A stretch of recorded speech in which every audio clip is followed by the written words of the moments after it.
Yes, Gary Streisky, Randy Scott alongside, properly caffeinated on a Sunday SportsCenter. And if you have a Michigander in your life, give them a big hug. Yeah, what you're going to want to do, Nick, if you don't mind, you're going to just wrap up and just don't let them go. Just don't let them go. That's right.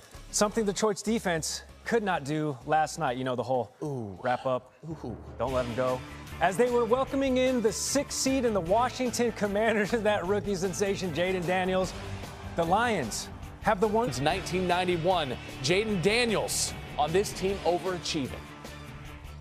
I always believe that we could achieve more than what people give us credit for, but you know, you got to go out there, put in the work. You got to go out there and work daily, get better each and every day, and just put your head down and grind. And by the end of the time of the season, you look up, you might be in a position like this. I mean, honestly, it's the same guy. You guys could say that it's a different Jayden, but to us, it's the same guy every week.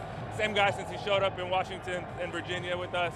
Just a guy that loves the process, that's all about the team, doesn't care what it looks like, doesn't care if he has to throw the ball 50 times or we run the ball 50 times or he has to run the ball 50 times. And so for us, it's just the ultimate confidence that no matter what's going on, he's going to figure out, we're going to figure it out, and we're just going to make one more play than the other team. That's a Super Bowl champion talking right there, and he's played with some good quarterbacks. Remember Andrew Luck out there at Stanford. Damian Woody's with us. Herm Edwards is with us. D. Wood, I want to start with you. What impressed you the most about what you saw here from the Commanders yesterday? That stone cold killer right there. I tell you, man, I was just talking to Coach. I haven't seen anything like it.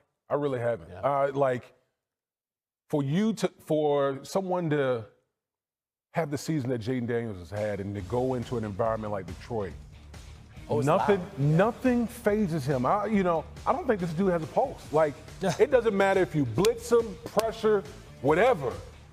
He's not bothered by it. And so if you're on defense, that's when you worry, because it's like you go to coaches, what do we do? How do we rattle this guy? You can't rattle this guy, and he has this whole team believing that they can do big things this year. He has great poise in difficult moments. He's very calm. Pulse doesn't get very high at all. I mean, he understands the moment. He's a smart player, too. He understands I can beat him with my legs. I can throw the football. When he has the ball in his hand on defense, you have a problem, because what do? Do we rush him? If we rush him and we get out of our lanes, he's going to run. If you allow him to see one-on-one coverage, free safety high, he throws the deep ball as good as anybody. And here's the key. He doesn't turn the ball over. Think about it. He doesn't turn the ball over. This is a rookie quarterback. Yeah. Right? Yeah. I mean, that's special. That combination adds up to now 14 wins for this rookie quarterback, if you include the 2 here in the playoffs. And you talk about having a team believing. I mean, listen, I can tell you he has a city believing. He has 2 states and one that should be a state, right? He's got Maryland and Virginia, and he's got D.C. fully behind number 5 there. Far from done with these two. Damian Woody, Herm Edwards on SportsCenter. So the thrill of victory for Washington, the absolute agony of season-ending defeat for the Lions after a 15-2 regular season campaign.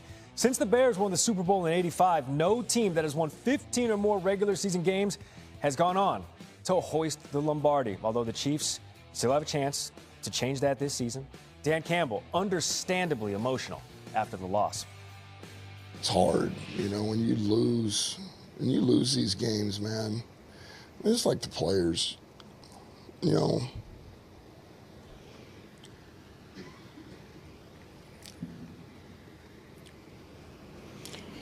what they put into it.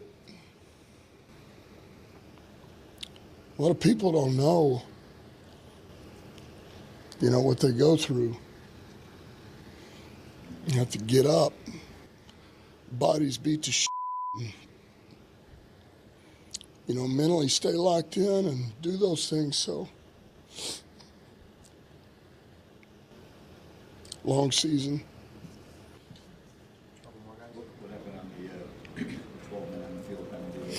It's my fault. It's my fault. Yeah, Dan Campbell has never shied away from wearing his emotions on his sleeve, whether in jubilation or, as we see right there, gentlemen, otherwise. D-Dub, the expectations for these Lions were sky high this season, and up until last night, they were meeting or exceeding. How shocking was that loss? Shocking. Yeah. It's shocking. Listen, as much as, much praise that we showered on the Commanders and Jayden Daniels, I mean, listen, you're talking about a team in the Detroit Lions won 15 regular season games. Think about that, 15 regular season games. You earned the #1 seed. You had one of the most prolific offenses that the league has ever seen. Think about that. And then you come out after a bye week, your first game, you're bounced. Sure. You're going to Cancun. I mean, it just show you. What you say, Coach? That's why you play the game. Yeah, that's why you play. D makes a good point. It shocks your system. We've all been there. You've been there as a player. I've been there as a player, as a coach. And when it ends, it's a finality about it. There's no tomorrow. I mean, it's like, oh, this is what really happened to us? Yeah, it happened to you. And look at it. You got to look at it this way, too. When you turn the ball over 5 times, the likelihood of you win is not very good. Now, they actually turned it over 5 times against Houston and won. They turned the ball over 5 times against this football team with Jayden Daniels. You have no shot. More surprised that the Lions lost in the way they did, or more surprised that the Commanders continue to win in the fashion they're winning? I'm not surprised by anything the Commanders doing anymore. So Lions. Yeah. I'm telling you, that quarterback and the way they're playing for the Commanders, special. They've gone on the road twice now, the Commanders. And Jay Daniels and this football team has beaten 2 good quarterbacks, veteran quarterbacks. Jared Goff's a good quarterback, all right? I mean, Baker Mayfield's a good quarterback. This team has gone on the road and won games. And listen, we can now start talking about the possibilities. If Washington is going to get to their first Super Bowl in how many decades, they're going to have to go win on the road somewhere. Either in Philly or otherwise. Gents, thanks. Now to the AFC title game, 23-14. The Chiefs pose a challenge here that is maddeningly consistent in the postseason. No one's been able to solve it more than 1,000 days. Kansas City's won 8 straight playoff games. It dates back to the 2021 season. Their last loss came against Joey Burr and those Bengals in the conference championship game. That was 1,086 days ago. Randy, now the Chiefs sit back, watch this game, because they're going to welcome the winner of it. Up there in Orchard Park, it's a rematch from the regular season that nobody's brave enough to talk about. We will. Week 4, Baltimore hosted Buffalo. They smoked them behind 271 yards on the ground. The Ravens, they made light work of the Bills. Buffalo gets a chance for revenge, which everybody loves.